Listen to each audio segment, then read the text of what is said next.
আসসালামু আলাইকুম lovely viewers, welcome back to my channel. কেমন আছেন সবাই? আশা করছি সবাই অনেক বেশি ভালো আছেন। আজকে বিকেলবেলা একটা মজার নাস্তা তৈরি করতেছি, আর সেটি তৈরি করতে আমার লাগবে হলো ডালডা। তো এখান থেকে আমি কিছুটা ডালডা নিয়ে নিচ্ছি।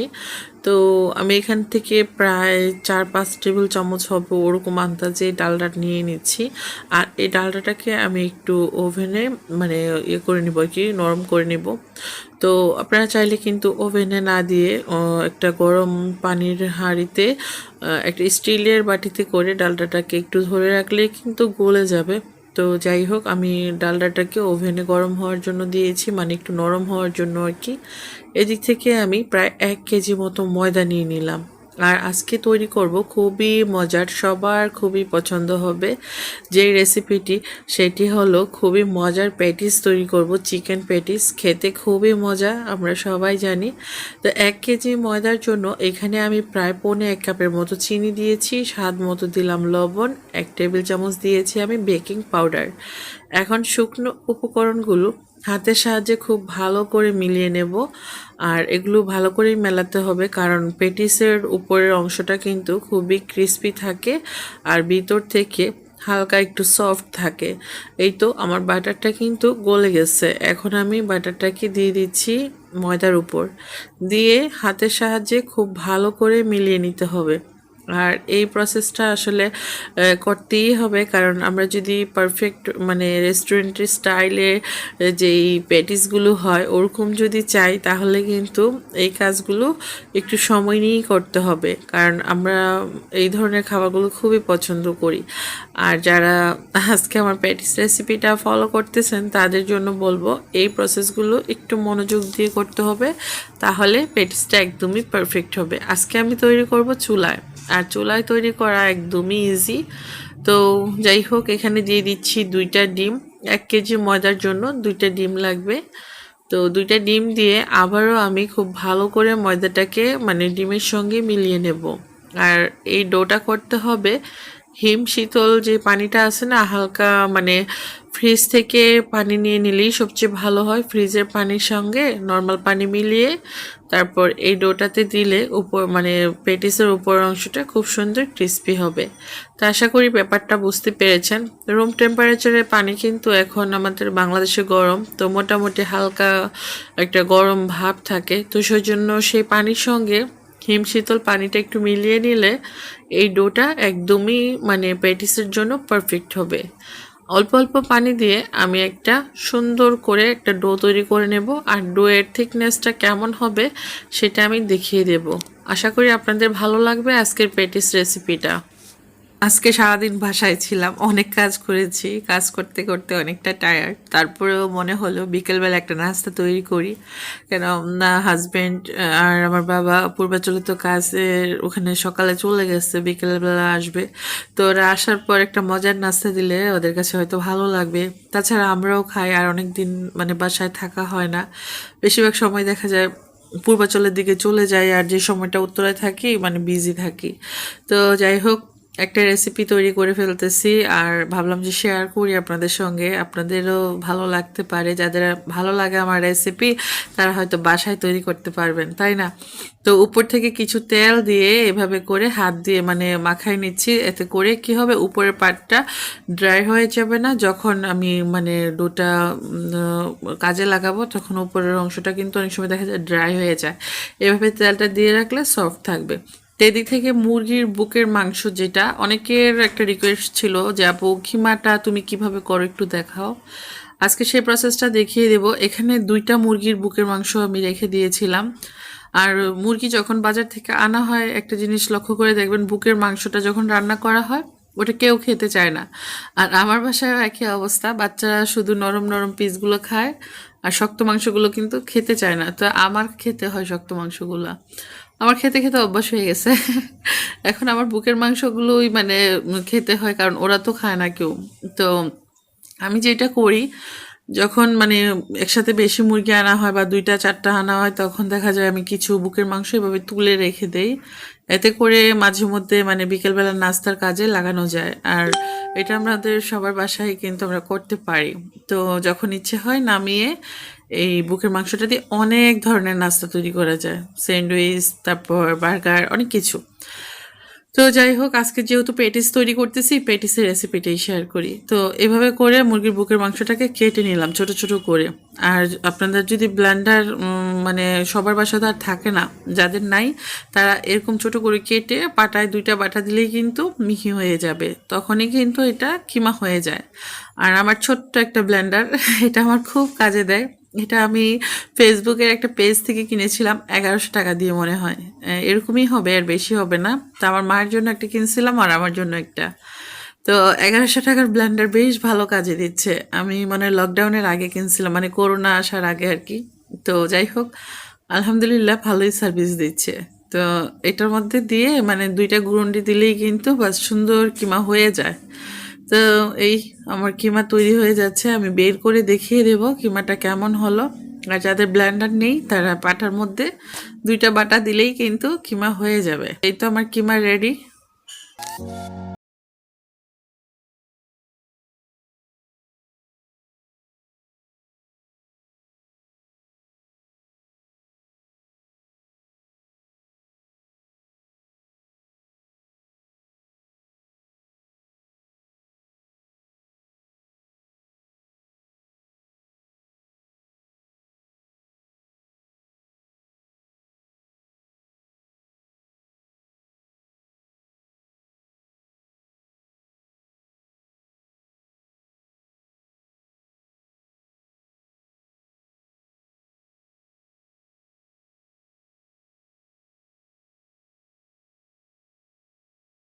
রেডি। আর এই কিমাটাই কিন্তু আগরা স্বপ্ন থেকে কিনতে গেলে 500 টাকার উপরে নেয় কেজি। তো যাই হোক, বাসায় অল্প টাকায় তৈরি করে ফেলা যায়। আর একদম মানে ফেলে দেওয়া মাংস দিয়েই বলা যেতে পারে, কারণ বুকের মাংসটা কারো বাসায় খেতে চায় না, এটা আসলে এরকমই।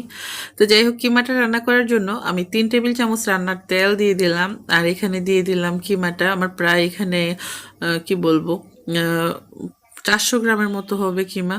তো এই কিমাটা আমি এইভাবেই রান্না করি। আর যে কোনো পুর তৈরি করার জন্য কিমাটা এইভাবে রান্না করলেই কিন্তু খেতে বেশি ভালো লাগে। তো যাই হোক, আমার কাছে মনে হয়। তো কিমার সাথে আমি দিয়ে দিলাম প্রায় 2 টেবিল চামচ সয়া সস, এখানে রসুন বাটা 1 টি স্পুন, আদা বাটা 1 টি স্পুন, লবণ যেহেতু সয়া সস দিয়েছি সেজন্য পরিমাণে অনেকটাই কম। আর সয়া সসের মধ্যে লবণ দেওয়া থাকে, এই ব্যাপারটা বুঝে শুনে মানে লবণটা অ্যাড করতে হবে। কাঁচামরিচ কেউ চাইলে ছোটো ছোটো করে কেটে দিতে পারেন, যেহেতু বাচ্চারা খাবে বা আমরাও খাবো।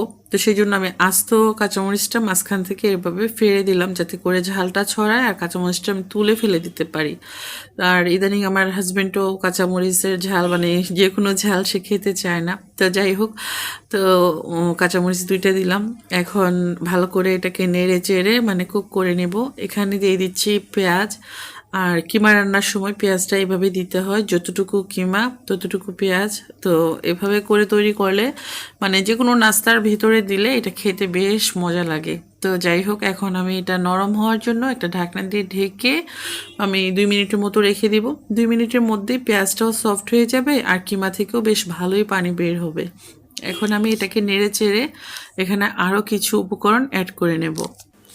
বরাবরের মতো প্রতিদিনই একটা রিকোয়েস্ট করি, আর আজকেও করে নিচ্ছি। যারা আমার চ্যানেলটিতে নতুন, আজকে আবারও বলে নিচ্ছি, আমার চ্যানেলটি সাবস্ক্রাইব করেন নাই, প্লিজ প্লিজ প্লিজ আমার চ্যানেলটি সাবস্ক্রাইব করে দিবেন। সাবস্ক্রাইব করার পর অবশ্যই পাশে থাকা ছোট্ট বেল বাটনটি প্রেস করে দিবেন।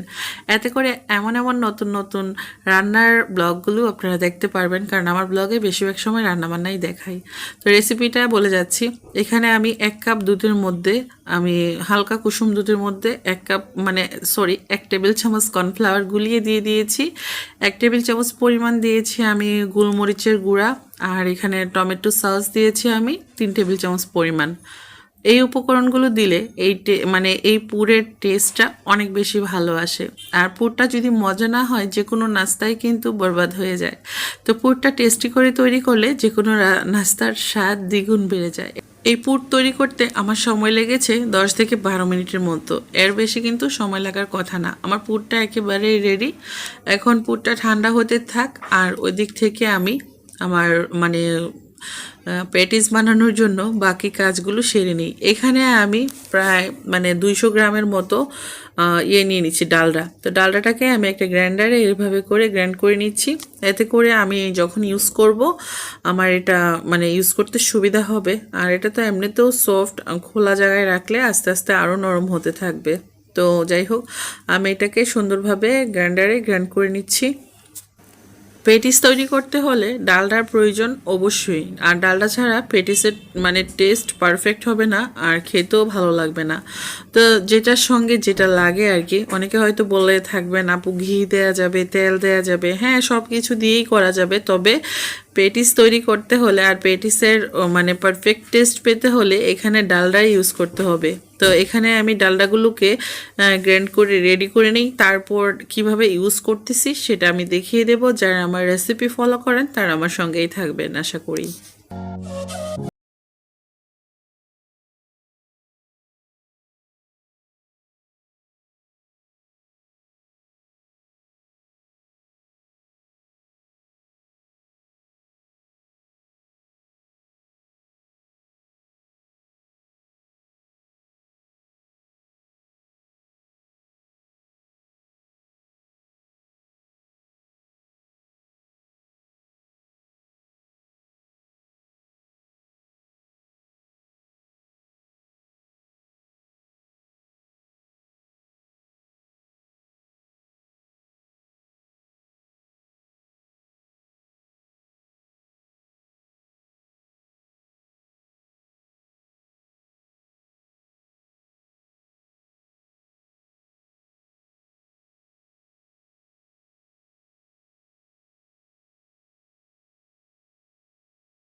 বিশাল আকার একটা রুটি তৈরি করে নিলাম। আর এই বিশাল আকার রুটির উপর দিয়ে দিচ্ছি হলো ডালডা। আর ডালডাগুলো এরকম করে ছড়িয়ে ছড়িয়ে দিতে হবে। আমি পুরোটা রুটিটার উপর ডালডাটাকে সুন্দরভাবে ছড়িয়ে দেব। আর এতে করে সুন্দরভাবে এই রুটির গায়ে লাগিয়ে দিতে হবে আর কি ডালডাটা। তো এই পেটিসগুলো খেতে অসম্ভব মজার, আমি বাসায় তৈরি করি। তো এখন আজকে ভাবলাম যেহেতু তৈরি করতেছি আপনাদের সঙ্গে রেসিপিটাও শেয়ার করা হোক, আর হয়তো ভালো লাগতে পারে। আমরা চাই সবাই বাসার খাবার খেতে, আর বাসার খাবার আসলে নিজের হাতে তৈরি করে সবাইকে খাওয়াতে পারলে কিন্তু নিজের কাছে অনেক ভালো লাগে। বাইরে থেকে তো কিনে খাওয়া যায়, তাই না? সেটা আসলে কতটা হেলদি সেটা আমরা জানি না। তারপরও নিজের বাসায় নিজের হাতে তৈরি করতে পারলে আমরা কিন্তু খুব সহজে সবার মন জয় করে ফেলতে পারি। কারণ নাস্তা বা যে কোনো খাবার যখন মজা হয় তখন দেখবেন যে কেউ জিজ্ঞেস করে এটা কে তৈরি করেছে, কে রান্না করেছে, তখন একটা আলাদা সুনাম চলে আসে। আর মানুষকে খাইয়ে কিন্তু খুব সহজে খুশি করে দেওয়া যায়, তাই না? আমার কাছে মনে হয় আর কি। তো অনেক অনেক দেখেছি, তো তাই আর কি বললাম। অনেক কিছু রান্না করি, অনেকের সঙ্গেই চলি, বা অনেককে খাওয়াই, আবার অনেকের বাসায় আমি নিজেও খাই। তো আমার কাছে মনে হয় যখন খাবারটা মজা হয় তখন কিন্তু মন থেকে একটা অন্যরকম চলে আসে। এটা সবার ক্ষেত্রেই, তাই না? তো চেষ্টা করি রান্নাটা পারফেক্ট করে করতে, আর আপনাদের সঙ্গে রেসিপি শেয়ার করতে। যখন যেটা ভালো হয় ভালো বলি, ভালো না হলে ভালো বলি না যে এটা ট্রাই করুন। আর যখন যেটা ভালো পারি বা ভালো করি তখনই বলি যে এটা বাসায় করতে পারেন, আর এটা করলে হ্যাঁ সবাই আপনাকে অনেক প্রশংসা করবে। তো এরকম অনেক আপুরা কমেন্ট করে, আপু তোমার কাছ থেকে এটা ওটা করে বাসায় করেছি, সবাই অনেক প্রশংসা করেছে। আসলে যখনই এই কথাগুলো শুনি অনেক ভালো লাগে। যদি আমার কাছ থেকে দেখে কেউ একটা ভালো কাজ করতে পারে, এটা কিন্তু আমার জন্য অনেক সুখের আর সৌভাগ্যের। কারণ আমি আসলে আপনাদের মতো একজন সাধারণ মানুষ, আর আপনারা আমাকে এতটা ভালোবাসেন। তো আমার রেসিপিগুলো ফলো করেন, এজন্য কিন্তু আমার কাছে অনেক ভালো লাগে। আর আপনারা যদি আমাকে ভালো না বাসতেন, আসলে কবেই বাতাসের সঙ্গে মিশে যেতাম, তাই না? আর ইউটিউবের মতো একটা প্ল্যাটফর্ম অনেক বিশাল বড় একটা প্ল্যাটফর্ম।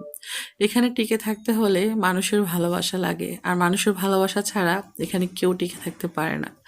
আর মানুষের ভালোবাসা সেটা তো আল্লাহর দেওয়া একটা বড় নিয়ামত, যেটা আল্লাহ আমাকে দান করেছে। আপনাদের ভালোবাসা পাচ্ছি, আপনারা আমাকে প্রতিনিয়ত সাপোর্ট করে যাচ্ছেন, আর সাপোর্ট করে যাচ্ছেন বলেই দিন দিন চ্যানেলটা কিন্তু বড় হচ্ছে। তো সবাই আমার চ্যানেলের জন্য, আমার জন্য দোয়া করবেন, যেন যতদিন বেঁচে থাকি, সুস্থ থাকি, আপনাদের মাঝে ভালো ভালো সুন্দর সুন্দর রেসিপির ব্লগ শেয়ার করতে পারি। আর আমার চ্যানেলটাতে আসলে শুরু থেকে আমি রান্না দিয়েই মানে আপনাদের সঙ্গে পরিচিত হয়েছি। রান্না বান্না, ভালো ঘরের কাজ কর্ম, এগুলোই কিন্তু দেখাচ্ছি। তো অনেকে বলে রান্না ছাড়া আর কিছু পারো না। আসলে আমি কি বলবো, আমি একজন হাউস ওয়াইফ, আমি 2টা বাচ্চার মা। তো আমি একজন বাঙালি বউ, আমার কাছে রান্না করতে বেশি ভালো লাগে। আর রান্না করার মতো এত বড় কঠিন চাকরি আর কিন্তু কোনো কিছুই না। তো যাই হোক, তারপরেও কিন্তু আমার কাছে রান্নাটা মনে হয় অনেক সহজ, অনেক ভালো একটা কাজ। তো আমরা যারা মেয়ে মানুষ, আমরা সবাই কিন্তু চাই যে হাজব্যান্ডকে বা পরিবারের সবাইকে মাঝে মাঝে সুন্দর করে রান্নাবান্না করে খাওয়াতে। সেটা যে কেউ মানে যে কোনো মহিলারাই কিন্তু চায়। তো আমার কাছে মনে হলো রান্নাবান্নাটাই সবচেয়ে ইজি, আর রান্নাবান্নাটাই বুঝি করে সবার মন জয় করা যায়, তাই না? তো আপনারা হয়তো দেখেই নিচ্ছেন পেটিস বানানোর জন্য আমি কিভাবে রোলগুলো তৈরি করে নিয়েছি। তো ওভাবে তৈরি করে আবার কিন্তু একটা বড় বিশাল বড় রুটি তৈরি করলাম। এই রুটিটাকে আমি পেটিসের শেপ দিয়ে নিব, কিভাবে করব সেটাও দেখিয়ে দেব। ভালো লাগবে আজকের রেসিপি, আমি আশা করি আপনাদের কাছে।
সুন্দর করে চতুর্পাশ থেকে কেটে নিলাম, আর বড় রুটিটাকে আমি পেটিসের জন্য তৈরি করে নিলাম।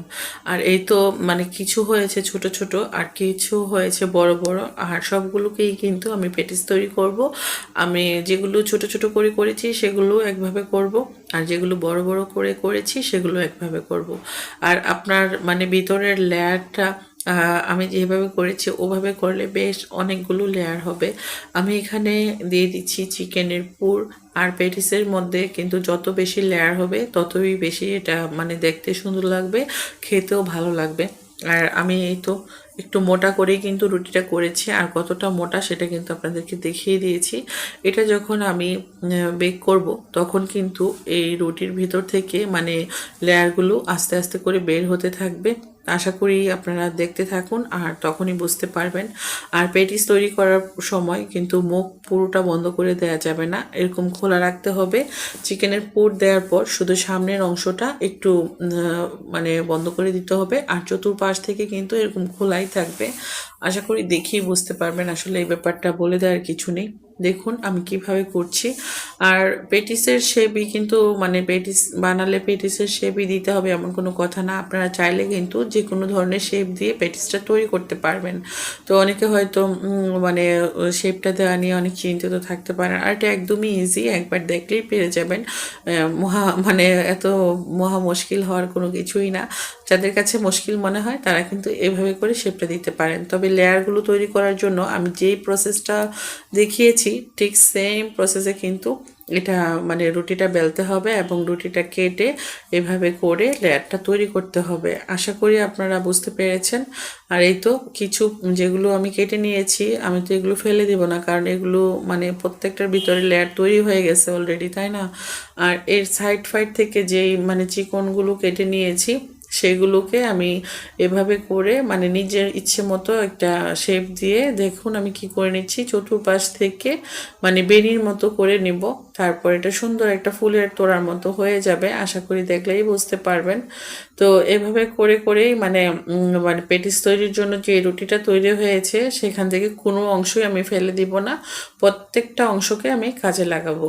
এই তো এভাবে করে বেনির মতো তৈরি করে নিচ্ছি। এটা আসলে মনের মাধুরী মিশিয়ে যে যেভাবে করতে চান করতে পারবেন। আর রান্নাবান্না হলো একটা আর্ট, যে যত ভালো মন থেকে বের করবেন তত বেশি সুন্দর হবে। আর আমি যতটুকু পারি ওটুকুই আপনাদের সঙ্গে শেয়ার করার চেষ্টা করি।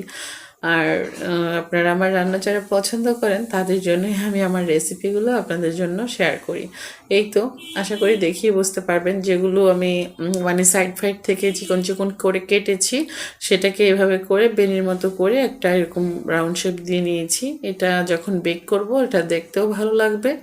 আর এর ভিতরে কোনো কিমা দিলাম না, এটা এমনিতেও খেতে মানে টেস্টি যেহেতু চিনি দিয়েছি। তো যাই হোক, এখন আমি বেক করব। আর বেক করার জন্য আমি একটা স্টিলের প্লেট নিয়েছি আর এখানে দিয়ে দিচ্ছি বেকিং পেপার। আপনাদের কাছে বেকিং পেপার না থাকলে হোয়াইট পেপারটা এখানে দিতে পারেন। আর এখান থেকে আমি কিছু পেটিস সেভাবে তুলে দিচ্ছি। আর এটা আমি বেক করব হলো চুলায়।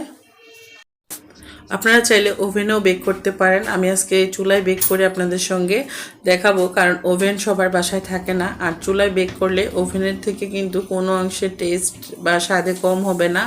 তো আমার প্লেটে মানে 3টা পেটিস নিয়েছে, তো এই এক একটা বেসে আমি 3-4টা করে দিতে পারবো আর কি। যেগুলো ছোট সেগুলো একটু বেশি দিতে পারবো। আর এই মানে পেটিসগুলো বেক করতে সময় লাগবে আমার হলো 20 থেকে 25 মিনিটের মতো।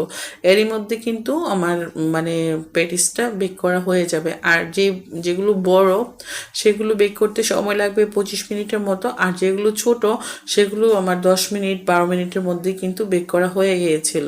তো এখানে চুলাটাতে আমি একটা হাঁড়ি বসিয়ে কিছু বালি দিয়ে আগে থেকে আমি এগুলোকে প্রিহিটেড করে রেখেছি।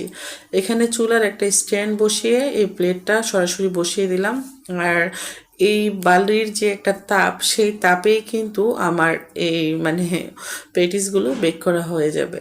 আর এটা বেক করার পর অনেক সুন্দর হবে, কারণ মানে চুলায় যে এত সুন্দরভাবে বেক করা যায় আপনারা আসলে না দেখলে বিশ্বাস করতে পারবেন না। আর এদিক থেকে ঠিক 15 মিনিট পর খুলে একবার চেক করে নিচ্ছি। 15 মিনিটের মধ্যে এই তো এরকম একটা পর্যায়ে চলে এসেছে। আমি চাচ্ছি যে একটা ব্রাউনিশ কালার পেটিসের উপরে থাকে সেটা। তো আমি কিন্তু চুলাটাকে প্রথম পর্যায়ে মিডিয়ামের চেয়ে একটু বেশি রেখেছি, এটা লো হিটে রাখবেন না। পেটিস তৈরির ক্ষেত্রে চুলার আঁচটা একটু বাড়িয়েই রাখতে হবে, কারণ আমাদের পেটিসটা খুবই ক্রিস্পি হবে। আর দেখুন প্রত্যেকটা লেয়ার কিন্তু খুব সুন্দরভাবে খুলতেছে এখন। তো আমি আবারও 10 মিনিট পর খুলে নিচ্ছি, আমার পেটিসগুলো কিন্তু হয়ে গেছে। আর কতটা লোভনীয় হয়েছে আশা করি দেখেই বুঝতে পারছেন। আর লেয়ারগুলো কিন্তু খুব সুন্দরভাবে খুলে খুলে মানে মুখগুলো দিয়ে বের হচ্ছে। তো দেখুন, আর পিছনের সাইডটাও দেখুন অনেক সুন্দর ক্রিস্পি হয়েছে। আর এটা তো এখন গরম গরম একটু মানে ইয়ে থাকবে, যখন একটু নর্মাল হবে ঠান্ডা হবে তখন কিন্তু এটা একদমই ক্রিস্পি হবে আর খেতেও ভীষণ মজার হবে। তো এইভাবে করে কিন্তু আপনারা চাইলে বাসায় মজার মজার মানে দামি দামি যেই নাস্তাগুলো সেগুলো বাসায় তৈরি করতে পারেন। আমরা যারা হাউসওয়াইফ আমাদের আর সারাদিন কী কাজ, রান্না বান্না বাচ্চা দেখা, তাই না? তারপরেও কিন্তু এগুলো তৈরি করতে কিছু তো কষ্ট লাগেই, কষ্ট ছাড়া তো পৃথিবীতে কোনো কিছুই করা সম্ভব না। তো আমরা চাইলে কিন্তু প্রিয়জনদেরকে এই মজার মজার নাস্তাগুলো তৈরি করে খাওয়াতে পারি। আর এত বেশি কিছু তো লাগে না, বাসায় থাকা উপকরণ মানে জিনিসপত্র দিয়েই কিন্তু আমরা এগুলো তৈরি করে ফেলতে পারি। তো এই তো আবারও দিয়ে দিচ্ছি। আমি অনেকগুলো আজকে বানিয়েছি, কারণ এইটা খুব মজার নাস্তা, সবাই খুব লাইক করে। তো অল্প বানালে হবে না, তো অনেকগুলো বানিয়েছি। আর ওরা পূর্বাচল থেকে আসবে এখন, আমি ফোন করেছিলাম, রাস্তায় আছে। তো ওরা আসলে পরে আমরা সবাই একসঙ্গে খাবো। আর কি সুন্দর কালার এসেছে। আশা করি আজকে আপনাদের এই পেটিস রেসিপি ভালো লাগবে। যদি ভালো লাগে আগামীকালকে ইনশাল্লাহ তৈরি করে ফেলবেন। তো বাসায় তৈরি করে প্রিয়জনদেরকে খাওয়াবেন। এই তো আমার আরেকটা বেস মানে মোটামুটি হওয়ার পথে। আমি প্রত্যেকটা বেস মানে দেওয়ার পর 10 থেকে 15 মিনিটের মধ্যে একবার চেক করে নিই, তারপর আবার ঢেকে দিই। কারণ আমি একটু দেখে নিই। আর এটা খোলার পর মানে বেশিক্ষণ খুলে রাখবেন না, এতে করে ভিতরের যে গরম তাপটা সেটা বের হয়ে যাবে। তো যাই হোক, আমার এ বেসের পেটিসগুলো হয়ে গেছে। তো আমি এইভাবে করে সবগুলো পেটিস এখন মানে তৈরি করে নেব আর কি।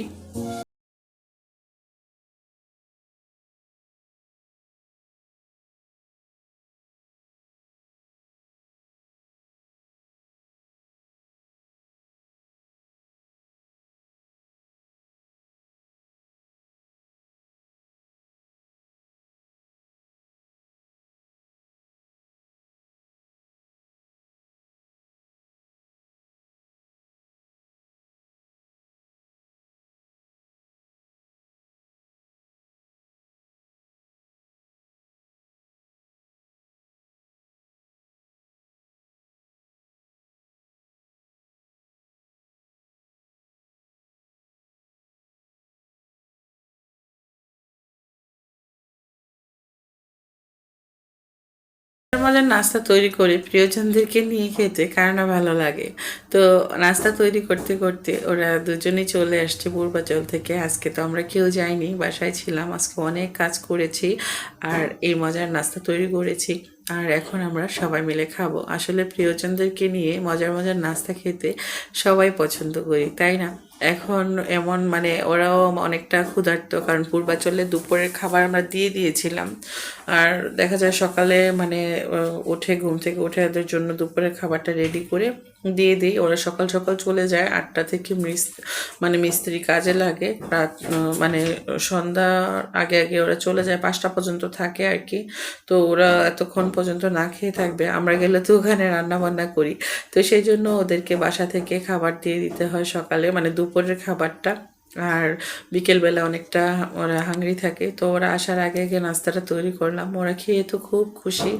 সবাই ভালো থাকবেন, নতুন ব্লগে দেখা হবে। আজকের মতো বিদায় নিয়ে নিচ্ছি। আল্লাহ হাফেজ।